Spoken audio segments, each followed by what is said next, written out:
to FCNYC. My name is Ben Chan and I do the Punch Zone with HBO. We're here to recap Mayweather vs. Cotto. Happened this past weekend on Cinco de Mayo on HBO pay-per-view. The first fight of the televised portion of the card was Carlos Quintana knocking out DeAndre Lattimore in 6 rounds. Now, during the fight, I think it was Jim Lampley that compared Quintana's jab to Sonny Liston's. Now, I wouldn't go that far. The other thing that HBO said about this fight was that the result was an upset. Again, I don't think it was an upset. Lattimore is a guy who, he was a young fighter. He had that notable victory versus Sakum Powell, and then his career has been up and down, mostly down ever since. He's a fighter that's got a lot of flaws. And last night, Carlos Quintana, even though he hadn't been in the ring in about 15 months, he got in there and he took Lattimore out. And that shouldn't be really surprising to anybody. Quintana is a guy who's got legit skills. He beat Paul Williams, handed Paul Williams his first loss, and he fought Cotto and he got beat up versus Cotto. But he's looked good against other fighters, and he looked good against Lattimore like he should have. And it was a pretty good fight. There was a lot of action and it ended up in a knockout, so it was a good result for fans. And Lattimore, I'm not sure where he goes from here. I think he should retire. His punch resistance doesn't look like it's that good. And Quintana, well, he's a player at 154 pounds. There are a lot of guys he could fight. Maybe Lara, Kirkland would be a little bit crazy, but then again, maybe not. Kirkland, maybe he can handle. Let's see where Quintana goes from here. His career kind of is back on track now, so we'll see. Congratulations to Carlos Quintana. Next fight was a glorified sparring session between Jesse Vargas and Steve Forbes. Not much to say about this fight. Steve Forbes was a late replacement, and he came into the fight to get a paycheck and to stay on his feet, and that's exactly what he did. Now, Jesse Vargas, he's a prospect. Some people say that he's a really good prospect. Other people aren't sold on him yet. Count me in the group that's not sold on him yet. He doesn't have a lot of power, and that's the thing that really stood out about this fight. Forbes wasn't putting up much resistance, but Vargas couldn't take him out, and Vargas got some skills, but not a lot of power. With guys like that, usually the higher up they go, they eventually meet a guy that has power, and we'll see what happens when Vargas gets there. But this wasn't a really good fight. It was a glorified sparring session. Let's move on. Let's talk about the next fight. Canelo Alvarez winning a unanimous 12-round decision over Shane Mosley. Again, I don't have much to say about this fight other than the fact that I didn't like it when it was made. Some people thought that Mosley had something left in him. Aris, my partner, thought that he was going to thought that Mosley had the right hands to knock out Alvarez, but this was a glorified 12-round beatdown. Mosley won the first round and lost every single round after that. He couldn't really deal with Canelo's speed. He couldn't deal with his power. And for all the criticism leveled against Alvarez, he's beaten all the guys that they put in front of him. He beat Miguel Cotto's brother, he beat Baltimore, he beat Kermit Cintron, and now he's beat Shane Mosley. It's another name to his tablet, and again, not really top level guys, but he's beaten them, solid guys. Now, where does Shane Mosley go from here? I don't know. I think he should retire. And it's not that I don't like Shane Mosley. I actually was a fan of Shane Mosley. I remember when he was Shane Mosley, the big bad dude that was knocking people out until he went up against Vernon Forrest. And well, it's really tough for me to watch Shane Mosley get beaten down like that. I wish he would just get knocked out, because at least then that would be the concussive conclusion that he needs, or maybe that he needs to maybe stop boxing.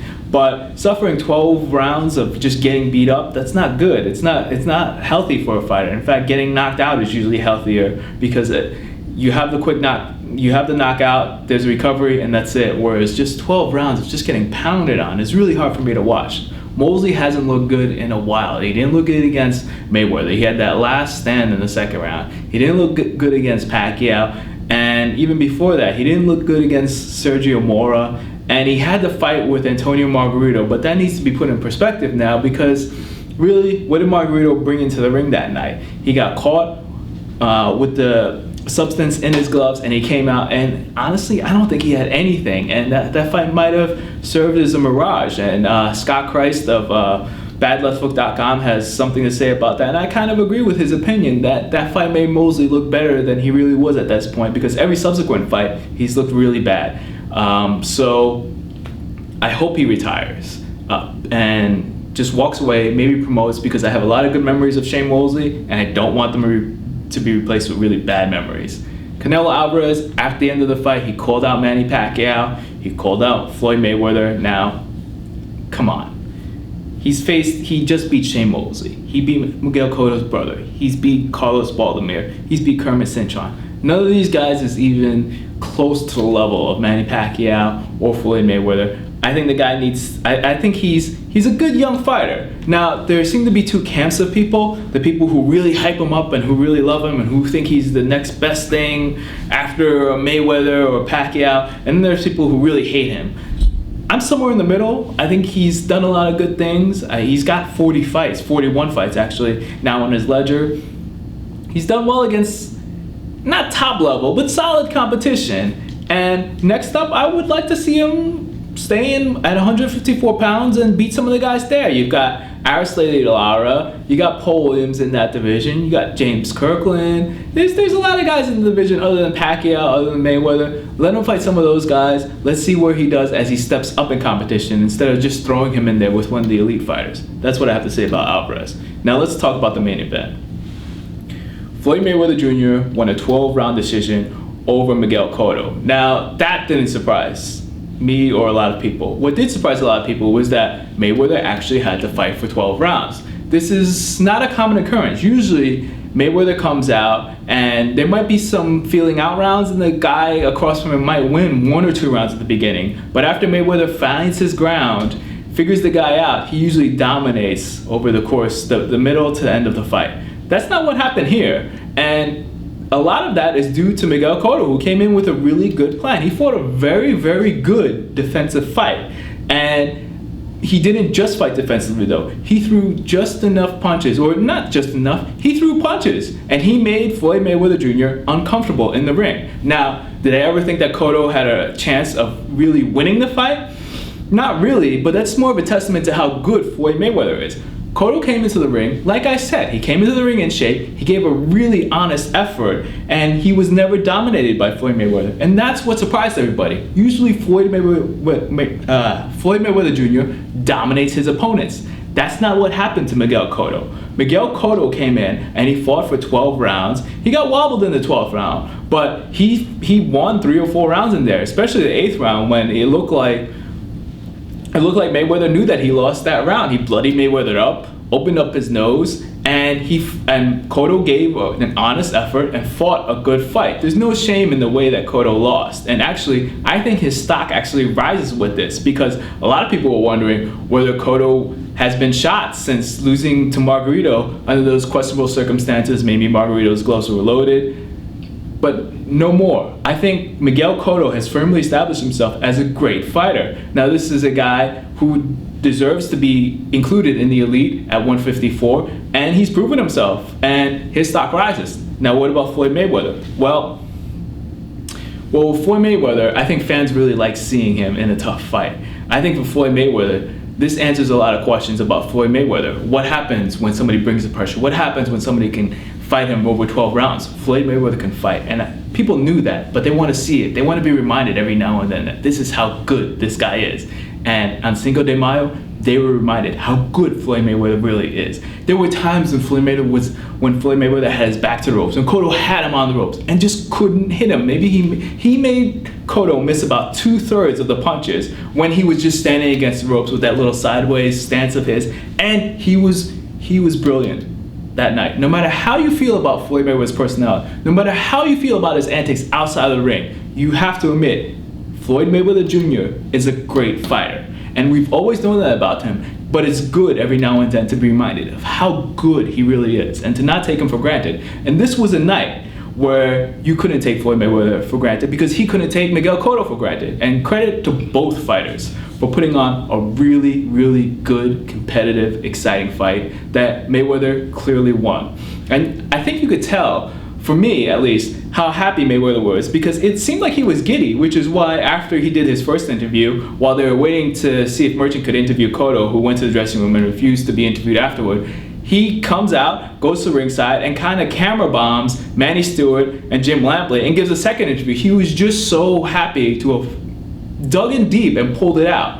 And you could tell that Floyd Mayweather likes that feeling. He likes being in those types of fights and showing how great he is. And the fans got a really good fight out of it. Everybody should be happy with both Floyd Mayweather and Miguel Cotto.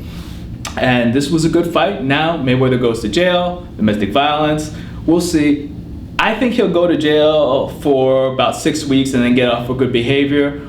We'll see how long he ends up staying in there. He should be able to fight in the fall. He called out Pacquiao. Now, here's the thing. When they asked him about Pacquiao and whether he'd do 50-50 with Pacquiao, he went back to a drug test, which, from my understanding, Pacquiao has agreed to Mayweather's drug test. Pacquiao hasn't agreed to doing a 60-40 split with Mayweather, where Pacquiao would be taking the 40%. Now, it seems that if Mayweather would do 50-50 with Pacquiao, the fight would get done. But Mayweather doesn't want to do 50-50 with Pacquiao, and so I don't think that they're going to fight. I don't think that they're ever going to fight. And to be quite honest with you, I would have been more interested in seeing them fight sometime in 2010. This fight is about 2 years for me past its expiration date.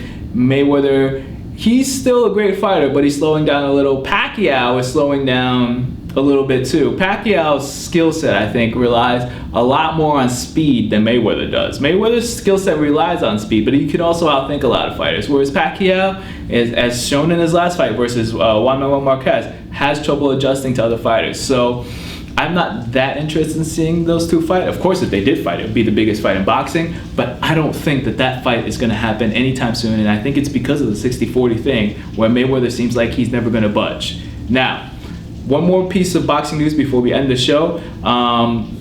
We have Carl Froch on schedule to face Lucien Boutet on May 26th, which would be a really, really great fight at super middleweight. Well, Lucien Boutet has come down with a foot infection. It seems to be healing, and the fight still might be on, but he's got to talk to a doctor later this week. Got to have that foot looked at. And I wouldn't be surprised if the fight ended up being moved, which would be a bit of a shame because this is a really, really good fight between two of the top guys at super middleweight. If it did get moved, I wouldn't be surprised, like I said, but I would still want to see that fight because it's a good fight, and I'd really be interested in seeing the result. That's all I have for you today. Thanks for tuning in. Thank you, Floyd Mayweather, and thank you, Miguel Cotto. See you next week.